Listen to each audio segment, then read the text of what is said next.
Ooh, right.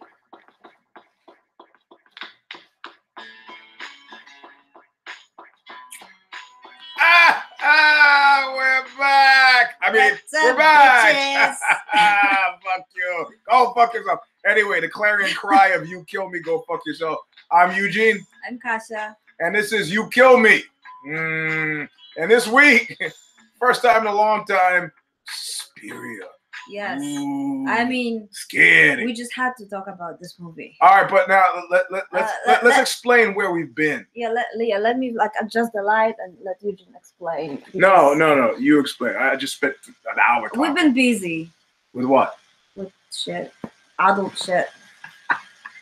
Well, that's it. Adult shit. We've been busy. So I don't remember which version this is. It doesn't make a difference what version it is because the movies are independent of versions. But it's Suspiria that we saw yesterday at Alamo Draft House. You know, our preferred place to actually see movies because you don't have jackasses who can't sit for 90 minutes without getting a text or somehow think that the world needs to hear from them sooner than they need to be heard from in actuality. So you can sit, and not only that, you can inform on other people. This is not a commercial for... You have to raise your white card and they will come over and kick the asshole out. No warnings, you gotta go. So I'm not, this is not a commercial for Alamo Draft House. This is but if Alamo would like to sponsor us, we would love to. This is more a commercial for informing on your neighbors, which I like. I think I like. You know, and I was almost gonna turn into the chick sitting next to me who like, you know, we're not in your fucking living room. You got something to say to your friend? Go out in the lobby and say it. I don't want to have to hear, oh, I think she did it. I don't want to have that collective experience with you. We're in a dark place together. Shut your fucking mouth. Alamo Draft House allows you to comfortably say, shut your fucking mouth. Put the card there. And we've never seen it happen, but thankfully everybody's fucking quiet. But that's a movie we saw.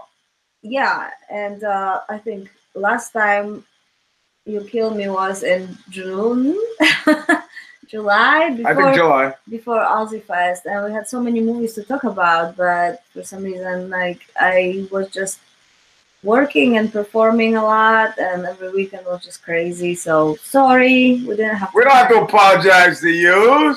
This is free. I mean, unlike the Show Stomper, which you got to go to patreon.com/the Stomper. I know that you missed us so much that I feel like we have to explain and apologize.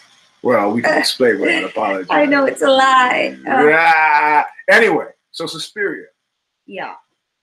So Suspiria. Well, let me give a little background because Suspiria, the first version, the Dario Argento flick, opened up like in 1977, I believe, in New York City, when Times Square was still a cesspool of disease and debauchery, and it was one of the first times I remember that they had actually set TV screens up on the sidewalk, and it was like, and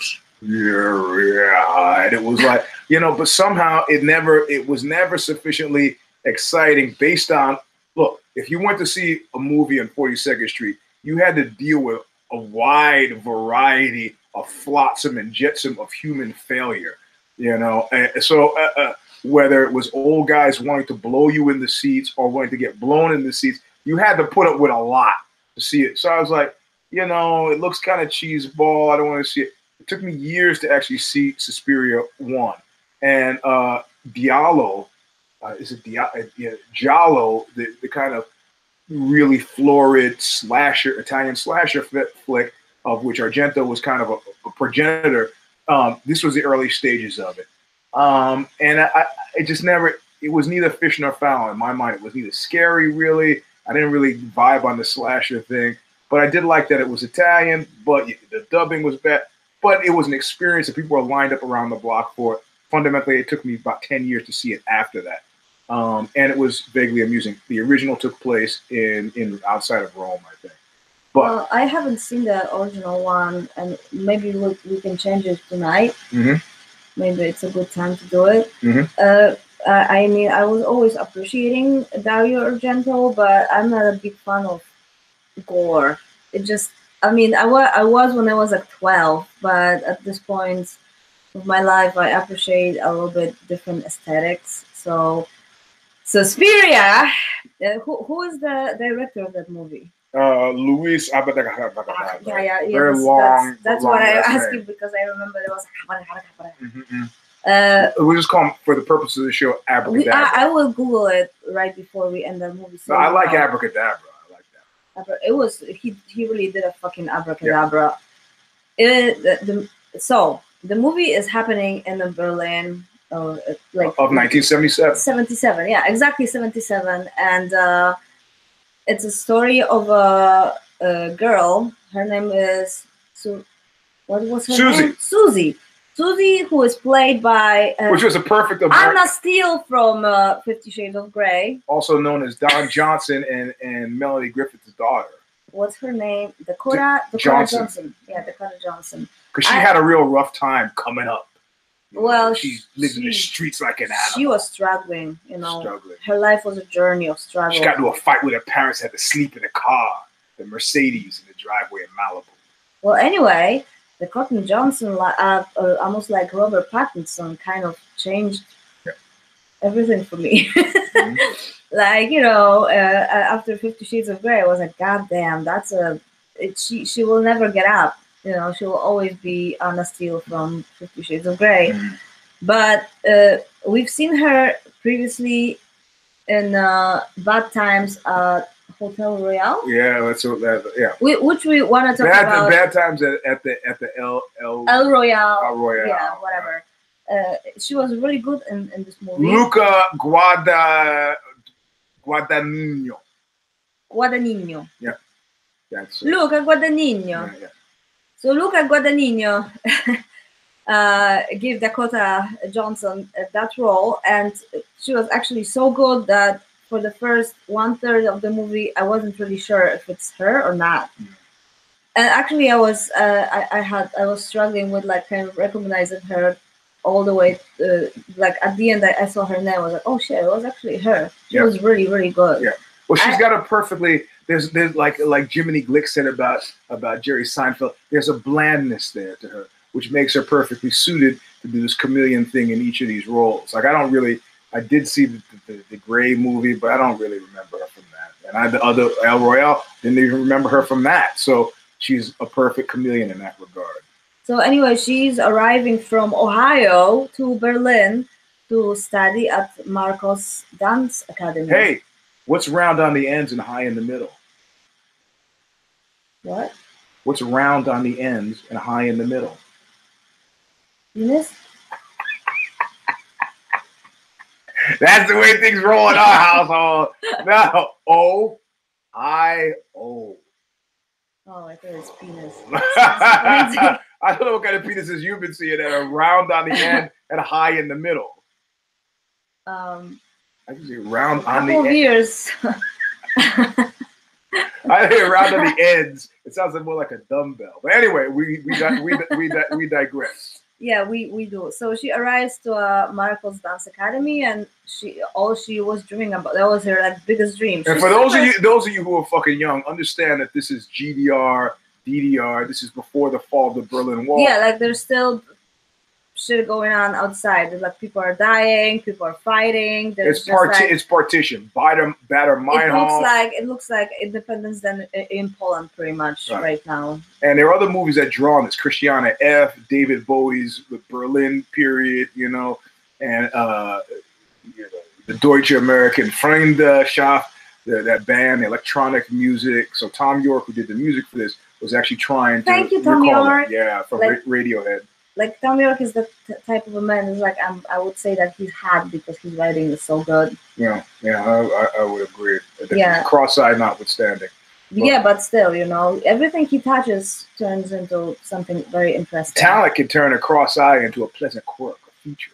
Hey, yeah. Mm-hmm. I mean, many people agree. Yeah. But yeah, he did an excellent job with music. It was just, I don't know.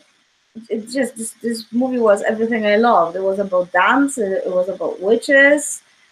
It was keeping me tense for the whole time. Like I didn't have that moment when I actually was relaxed. I was. It's not like I was afraid, but I was very tense that something is gonna happen or what's gonna happen. I was very curious how it's gonna end.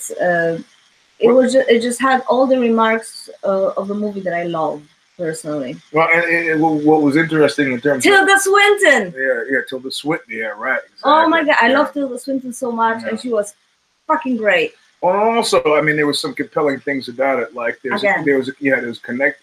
Tilda Swinton played 3 roles in the movie. Don't say, I know your job is to figure out which roles they were, but that they captured this whole idea of like, I don't know if you know, and I don't know how true this is, but initially my understanding is that Indians invented yoga because they knew that Americans could not sit still long enough to actually meditate. And so they figured like yoga will allow them to do something kind of physical and defocus the mind in the same way that there's a connection made in this movie between magic and physical movement and dance, up to and including kind of magic ceremonies. If you ever paid attention to magic with a K, like Aleister Crowley, yes, they're geometrical designs that are designed to, invoke demons. These are supposed to be mathematical things connected to, but movement in the body as a vehicle to contact the beyond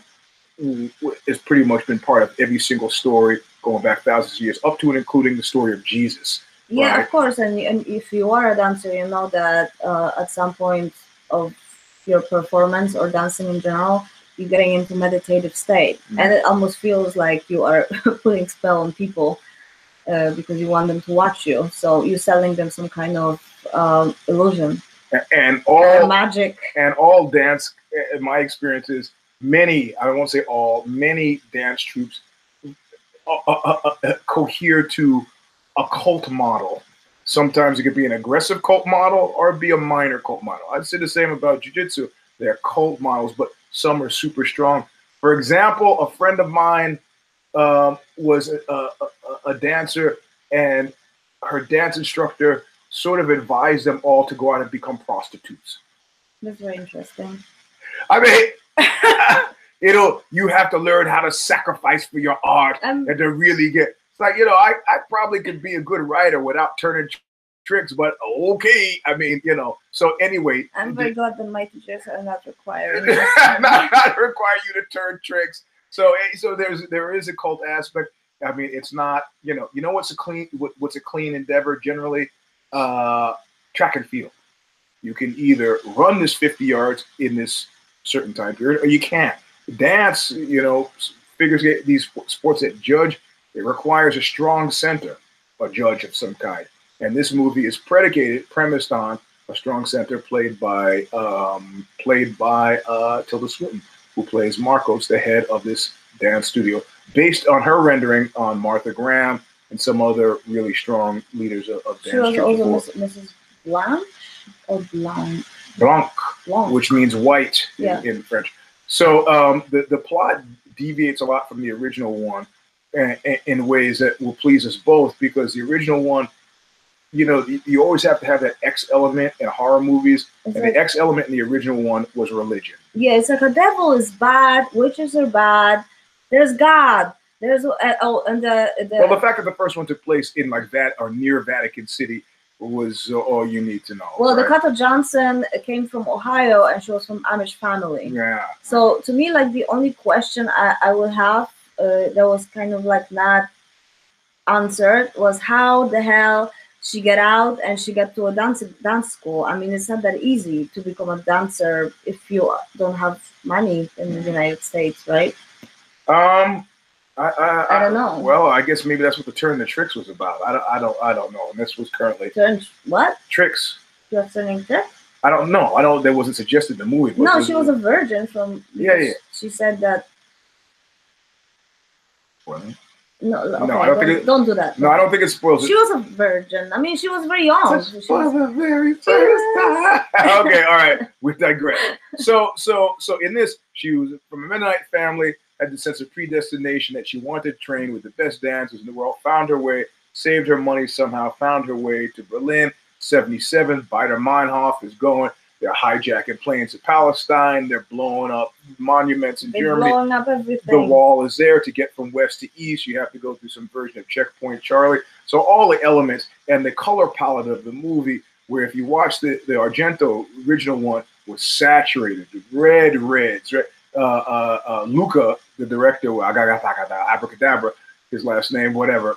He decided that he wanted to have a palette that matched the age, gray and washed out, colorless. I mean, these were fundamentally post-war countries. If you think, oh, the war ended in 1945, so no. By 1977, if you spent any time in Germany, there were parts of it that were still a wreck. That matched. It tied back into the historical past of pre end of World War II. In other words, Nazi Germany, and it went even beyond. It's like, which ties into the reality, right? Because men are genetic mutations, right? So which suggests that men weren't first. No. Everybody knows, and it's a fact that Lilith was first. Right? I mean, that's like a well, dinosaurs are not real. Right. It just makes it so if men are genetic abnormality, and women who gave birth would have been the seats of culture, because men were nomadic and women stayed because they had all this stuff. So let's just say the female gods probably existed well in advance of any male gods, which the male gods, they had to destroy all the female gods. But this is where the history and the description of witches and female seats of power. And they did an interesting thing. Typically, where they have women in magic and horror, it's usually cross-generational in an unpleasant way. Or older women, or Hansel and Gretel, or any old fairy tale, or older women are at younger women, presumably envious of their fecundity or their beauty, which of course connects to fecundity, their ability to bear children.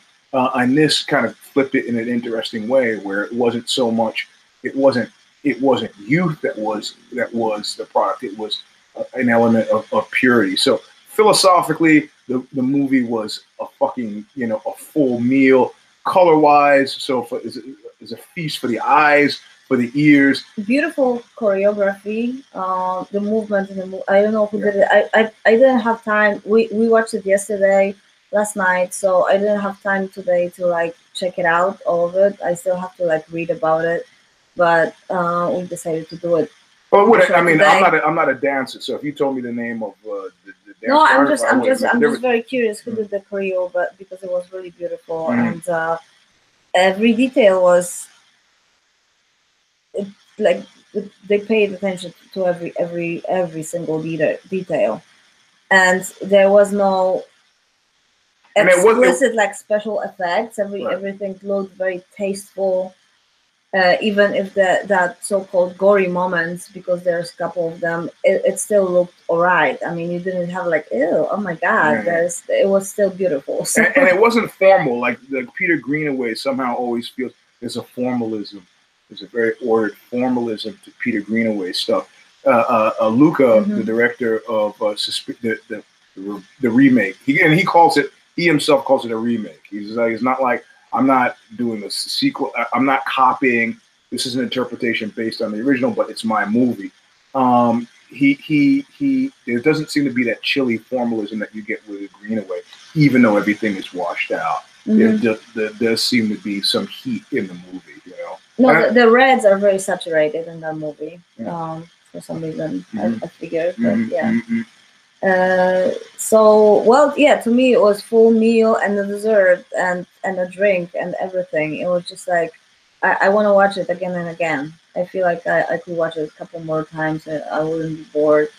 And it had those cool elements that I like that are very much part of a certain type of movie, also from the same period. Rosemary's Baby, a certain, I find paranoia, this distance between, is it me, is it them? It's them, or is it me? That uncertainty puts you, so you don't have an unreliable narrator. You have a reliable narrator in an unreliable situation, and that is the tension that Kasia said she felt. That's kind of, I think, where the tension was coming from for me. Yeah. And then it kind of like thematically or maybe atmospherically kind of reminded me of Hereditary. Remember Hereditary? I thought this was better than Hereditary. Oh, it was much better. It was much better. But like from the movies about, you know, witches and witchcraft and weird shit happening, Hereditary would be like standing right next to it. But yeah, that movie was absolutely excellent in my opinion. And also, you gotta watch it. The thematic thing they hear that, you know, beings of supra or super human development, and I don't mean that they have capes and they fly around, but that their abilities and their interests extend beyond the normal or standard human ones. I always find this a compelling story because if you're using a Judeo-Christian framework, well, the idea of evil for the sake of evil to oppose God is supposed to be reason enough. But if you see enough horror movies, that's not really reason enough. And also, like in this movie, dance was a form of connection and communication with higher, I don't know how to call them, powers. The super beings. The super being, yeah, higher beings, pretty much. And the idea was, of course, I mean, I think that what should be the fundamental thrust of any religious spiritual system, extending your life. All these ones that kind of throw their hands up and go, well, that next life, bullshit on that, bro. Forget it. Next life, nothing. All I can trust is now here. And my balls. What is that line from Scarface? All I have in this world is my word and my balls, and I bust them for no one. Sorry, a different movie. But the reality of it is, this movie was primarily concerned in an interesting way with longevity, which makes it the most delicious type of horror movie for me, because that's the only thing. This is why vampire movies kind of lost the plot, because those are fundamentally about longevity, but you know, longevity is a human obsession, because if you've only got one life to live, and if you could forestall having to give that life at the end of that life, then there's a lot that changes for you if you could do it. So, okay, so ready? Yeah, I'm ready. Okay. You gotta go and watch this movie. Please do it. It's All right, I got to get my other hand free. I know it's gonna be a little wobbly because we didn't set the table up. We're like primitives. It's been a while since we've done the show. Okay, so now we're gonna conceal our hands from each other, and on the count of three, we're gonna throw it. 1, 2, 3, ring. I'm giving it fucking 10. She gave her 10. So this is the only out of all the movies we reviewed. This is her first 10. It's my first 10. Have I given a 10 before? I don't think I have. I have 10 movies in my mind, but we haven't talked about them. Yeah, we haven't gotten to them yet. But it was just like a straight 10. Like I don't need anything else from the movie. It was just it was everything I loved. So yeah. Now, why do you think I gave it an 8? I don't know. You didn't want to be too generous. But no, I mean, outside of a macro issue should I be generous or not? I was like, fuck it, this is how I feel. Yeah. After watching the movie. Yeah, but why do you think I gave it? Why? I'm asking. I don't know. I mean, you know me to a certain degree, right? my wife. So if I was gonna give it an 8, how would if I dropped dead from alcohol? If I got drunk right now, you said Eugene said about this week he gave it an 8 because I don't know. It was bad. I once knew a bad. Anyway, so why do you think I would give it an 8? Like I have no idea. I don't understand. I think I gave it an 8. Some of the critics were less than charitable. I don't, for reasons that confuse me. I read some of their critiques, which none of which I agreed with. Let me see if I can describe it without giving away parts of the movie. I can't really describe it without giving away parts of the movie. But they were large ticket items and not small ticket items. All of the smaller pieces were fantastic, and that usually, in my mind, leads to a perfect whole. But I would have to see it again before I could pull a trigger on a 9 or a 10, but it was a strong 8 for me. No, to me, I was not bored. I was interested. I was engaged and was pleasantly surprised. But I guess you know why I gave it an 8. I'll tell you exactly why I gave it an 8. To answer the question I asked you, I gave it an 8 because shadows of the original were interfering with the pureness of my enjoyment of it. Okay, so maybe that's why I enjoyed it like to the full, because I wasn't affected with the first one. Yeah. And it's not like it lacked it. I believe it was better than the first one. It's not that it wasn't an improvement on the first one, but I was still thinking about the first one in a way that I found distracting and comparative, and I did not. It did not allow me to get lost. Is that the fault of the movie?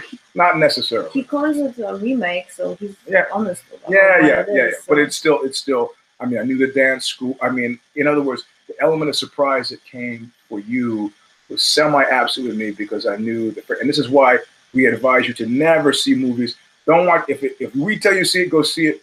Don't watch the previews because it gives everything away. So you're waiting, and I think that's what happened with me in this movie. If I had never seen the first one, I probably would have gone. Yeah, like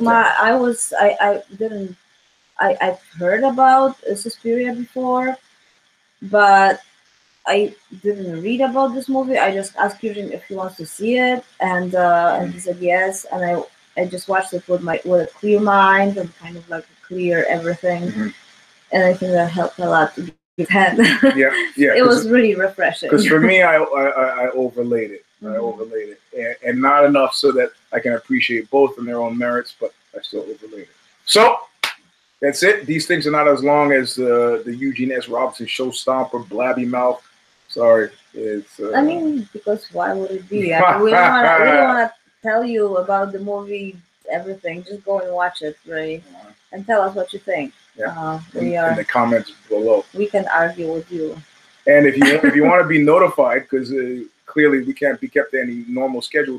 If you want to be notified, you have to subscribe to the Eugene S. Robinson show. If you're not interested in the show stomper itself, which talks mostly about MMA, but not always and not exclusively, just ignore it. But the announcement for this show will come to your email box by subscribing to the Eugene. Yeah, I guess we're gonna try to do it like at least once a month now, or every second week, because sometimes every week it's getting just too busy, and I also like to relax on Sunday because it's the only day when I can. Yep. So yeah, but we will try to be more regular because we love you so much. No, really. Anyway, that's the show. Thanks for coming. I'm Eugene. I don't know. We'll see you soon. Bye. We need a sign off thing. Sign off thing. Yeah, like some cute things you say to get rid of the show. So long, bitches.